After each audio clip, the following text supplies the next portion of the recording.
Selección de textos de Isabel Allende, de la novela La suma de los días, 2007. Nuestra casa, encaramada en una colina, recibe de frente el azote del viento, que doblega las palmeras y a veces arranca de cuajo los árboles más orgullosos, aquellos que no inclinan la cerviz, pero se libra de las inundaciones. A veces, en la cúspide del vendaval, se levantan olas caprichosas que anegan el único camino de acceso. Entonces, atrapados, observamos desde arriba el espectáculo inusitado de la bahía enfurecida. No fue la ventolera del fin del mundo, ni la metralla del granizo en las tejas lo que me desveló anoche, sino la ansiedad de que inevitablemente amanecería el 8 de enero. Desde hace 25 años siempre empiezo a escribir en esta fecha, más por superstición que por disciplina. Temo que si empiezo otro día, el libro será un fracaso, y que si dejo pasar un 8 de enero sin escribir, ya no podré hacerlo en el resto del año. Enero llega después de unos meses sin escribir, en los que he vivido volcada hacia afuera, en la bullaranga del mundo, viajando, promoviendo libros, dando conferencias, rodeada de gente, hablando demasiado. Ruido y más ruido. Temo más que nada haberme vuelto sorda, no poder oír el silencio. Sin silencio, estoy frita. Nunca se despierta cuando me aprieto contra él, solo cuando me despego. Está acostumbrado a mi cuerpo, mi insomnio y mis pesadillas. Por mucho que me pasee de noche, tampoco se despierta Olivia, que duerme en un banco a los pies de la cama. Nada altera el sueño de esta perra tonta, ni los roedores que a veces salen de sus guaridas, ni el tufo de los zorrillos cuando hacen el amor, ni las ánimas que susurran en la oscuridad. Si un demente armado con un hacha nos asaltara, ella sería la última en enterarse. Cuando llegó, era una miserable bestia recogida por la sociedad humanitaria en un basural con una pata y varias costillas quebradas. Durante un mes permaneció escondida entre mis zapatos en el closet, tiritando, pero poco a poco se repuso de los maltratos anteriores y emergió con las orejas gachas y la cola humillada. Entonces vimos que no servía de guardián, tiene el sueño pesado. En la segunda semana de diciembre de 1992, apenas cesó la lluvia, fuimos en familia a esparcir tus cenizas, Paula, cumpliendo con las instrucciones que dejaste en una carta, escrita mucho antes de caer enferma. Tu padre iba adelante, guiándonos. No conoce esta región, pero la había recorrido en los días previos buscando el sitio más adecuado, el que tú hubieras preferido. Hay muchos lugares para escoger. Aquí la naturaleza es pródiga, pero por una de esas coincidencias, que ya son habituales en lo que se refiere a ti, hija, nos condujo directamente al bosque donde yo iba a menudo a caminar para mitigar la rabia y el dolor cuando estabas enferma. El mismo donde Willy me llevó de picnic cuando recién nos conocimos. El mismo donde tú y Ernesto solían pasear de la mano cuando venían a vernos a California. Yo llevaba un ramo de rosas que lancé una a una al agua. Después, todos nosotros, incluso Alejandro, de 3 años, sacamos un puñado de cenizas de la urna y las dejamos caer sobre el agua. Algunas flotaron brevemente entre las rosas, pero la mayoría se fue al fondo, como arenilla blanca. ¿Qué es esto?, preguntó Alejandro. Tu tía Paula, le dijo mi madre sollozando. No parece, comentó confundido. Empezaré a contarte lo que nos ha pasado desde 1993, cuando te fuiste, y me limitaré a la familia, que es lo que te interesa. De la novela Paula, 1994. En diciembre de 1991, mi hija Paula cayó enferma de gravedad y poco después entró en coma. Estas páginas fueron escritas durante horas interminables en los pasillos de un hospital de Madrid y en un cuarto de hotel donde viví varios meses. También, junto a su cama, en nuestra casa de California, en el verano y otoño de 1992. Diciembre 1991, mayo 1992. Escucha, Paula, voy a contarte una historia para que cuando despiertes no estés tan perdida. La leyenda familiar comienza a principios del siglo pasado, cuando un fornido marinero vasco desembarcó en las costas de Chile, con la cabeza perdida en proyectos de grandeza y protegido por el relicario de su madre colgado al cuello. Pero, ¿para qué ir tan atrás? Basta decir que su descendencia fue una estirpe de mujeres impetuosas y hombres de brazos firmes para el trabajo y corazón sentimental. Compraron tierras fértiles en las cercanías de la capital, que con el tiempo aumentaron de valor, se refinaron, levantaron mansiones señoriales con parques y arboledas, casaron a sus hijas con criollos ricos, educaron a los hijos en severos colegios religiosos, y así, con el correr de los años, se integraron a una orgullosa aristocracia de terratenientes que prevaleció por más de un siglo, hasta que el vendaval del modernismo la reemplazó en el poder por tecnócratas y comerciantes. Uno de ellos era mi abuelo.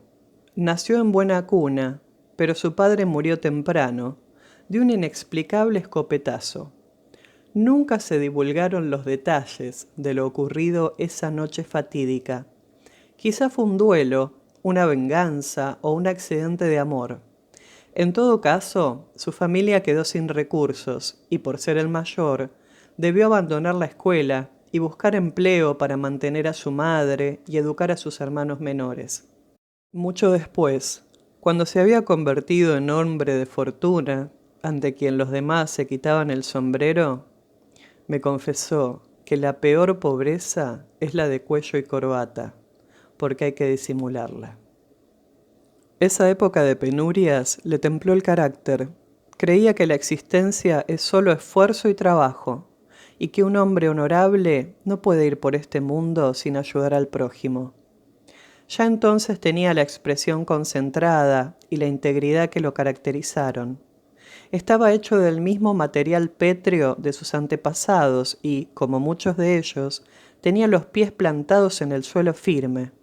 Pero una parte de su alma escapaba hacia el abismo de los sueños. Por eso se enamoró de mi abuela, la menor de una familia de 12 hermanos, todos locos excéntricos y deliciosos, como Teresa, a quien al final de su vida empezaron a brotarle alas de santa. Me crié oyendo comentarios sobre el talento de mi abuela para predecir el futuro, leer la mente ajena, dialogar con los animales y mover objetos con la mirada. Esas facultades despertaban cierto recelo y a pesar del encanto de la muchacha, los posibles pretendientes se acobardaban en su presencia.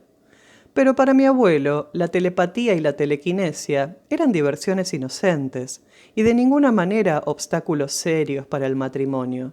Solo le preocupaba la diferencia de edad. Ella era mucho menor y cuando la conoció todavía jugaba con muñecas y andaba abrazada a una almohadita roñosa. De tanto verla como una niña, no se dio cuenta de su pasión hasta que ella apareció un día con vestido largo y el cabello recogido, y entonces la revelación de un amor gestado por los años lo sumió en tal crisis de timidez que dejó de visitarla. Ella adivinó su estado de ánimo antes que él mismo pudiera desenredar la madeja de sus propios sentimientos, y le mandó una carta, la primera de muchas que le escribiría en los momentos decisivos de sus vidas. No se trataba de una esquela perfumada tanteando terreno, sino de una breve nota a lápiz, en papel de cuaderno, preguntándole sin preámbulos si quería ser su marido, y en caso afirmativo, ¿cuándo? Meses más tarde se llevó a cabo el matrimonio. La novia se presentó ante el altar como una visión de otras épocas, ataviada en encajes color marfil y con un desorden de azares de cera enredados en el moño. Al verla, él decidió que la amaría porfiadamente hasta el fin de sus días. Mi madre nació entre dos guerras mundiales, un día de primavera en los años 20, una niña sensible, incapaz de acompañar a sus hermanos en las correrías por el ático de la casa, cazando ratones para guardarlos en frascos de formol. Creció protegida entre las paredes de su hogar y del colegio, entretenida en lecturas románticas y obras de caridad, con fama de ser la más bella que se había visto en esa familia de mujeres enigmáticas. En esos tiempos, Chile era una torta de 1000 hojas, y en cierta forma todavía lo es. Había más castas que en la India, y existía un epíteto peyorativo para colocar a cada cual en su sitio. Roto, pije, arribista, ciútico y muchos más, hasta alcanzar la plataforma cómoda de la gente como uno. El nacimiento determinaba a las personas. Era fácil descender en la jerarquía social. Pero para subir no bastaban dinero, fama o talento. Se requería el esfuerzo sostenido de varias generaciones. ¿Dónde andás, Paula? ¿Cómo serás cuando despiertes? ¿Serás la misma mujer o deberemos aprender a conocernos como dos extrañas? ¿Tendrás memoria o tendré que contarte pacientemente los 28 años de tu vida y los 49 de la mía? Dios guarde a su niña, me dijo también ayer una mujer joven con un bebé en los brazos, que se había enterado de tu caso y acudió al hospital a ofrecerme esperanza. Sufrió un ataque de porfiria hace 2 años y estuvo en coma más de un mes. Tardó 1 año en volver a la normalidad y debe cuidarse por el resto de sus días, pero ya trabaja, se casó y tuvo un niño. Me aseguró que el estado de coma es como dormir sin sueños, un misterioso paréntesis. No llore más, señora, dijo. Su hija no siente nada. Saldrá de aquí caminando y después no se acordará de lo que le ha pasado. Cuando despiertes tendremos meses, tal vez años para pegar los trozos rotos de tu pasado. O mejor aún, podemos inventar tus recuerdos a medida según tus fantasías. Por ahora te contaré de mí y de otros miembros de esta familia a la cual las dos pertenecemos. Pero no me pidas exactitudes, porque se me deslizarán errores, mucho se me olvida o se me tuerce. No retengo lugares, fechas ni nombres. En cambio, jamás se me escapa una buena historia. Sentada a tu lado, observando en una pantalla las líneas luminosas que señalan los latidos de tu corazón, trato de comunicarme contigo con los métodos mágicos de mi abuela. Si ella estuviera aquí, podría llevarte mis mensajes y ayudarme a sujetarte en este mundo. Has emprendido un extraño viaje por los médanos de la inconsciencia. ¿Para qué tanta palabra si no puedes oírme? ¿Para qué estas páginas que tal vez nunca leas? Mi vida se hace al contarla y mi memoria se fija con la escritura. Lo que no pongo en palabras sobre papel, lo borra el tiempo. Hoy es 8 de enero de 1992. En un día como hoy, hace 11 años, comencé en Caracas una carta para despedirme de mi abuelo, que agonizaba con un siglo de lucha a la espalda. Sus firmes huesos seguían resistiendo, aunque hacía mucho él se preparaba para seguir a la Memé, quien le hacía señas desde el umbral. Yo no podía regresar a Chile, y no era el caso molestarlo con el teléfono que tanto lo fastidiaba, para decirle que se fuera tranquilo, porque nada se perdería del tesoro de anécdotas que me contó a lo largo de nuestra amistad. Yo nada había olvidado. Poco después el viejo murió, pero el cuento me había atrapado y no pude detenerme. Otras voces hablaban a través de mí. Escribía en trance, con la sensación de ir desenredando un ovillo de lana y con la misma urgencia con que escribo ahora. Al final del año se habían juntado 500 páginas en una bolsa de lona y comprendí que eso ya no era una carta. Entonces anuncié tímidamente a la familia que había escrito un libro. ¿Cómo se titula?, preguntó mi madre. Hicimos una lista de nombres, pero no logramos ponernos de acuerdo en ninguno y por fin tú, Paula, lanzaste una moneda al aire para decidirlo. Así nació y se bautizó mi primera novela, La Casa de los Espíritus, y yo me inicié en el vicio irrecuperable de contar historias.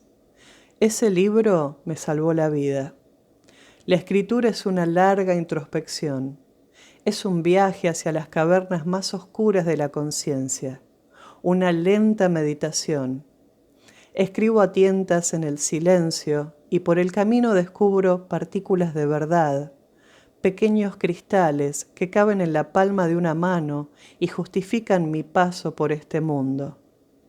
También un 8 de enero comencé mi segunda novela y después ya no me atreví a cambiar aquella fecha afortunada, en parte por superstición, pero también por disciplina. He comenzado todos mis libros un 8 de enero. Me vuelco en estas páginas en un intento irracional de vencer mi terror.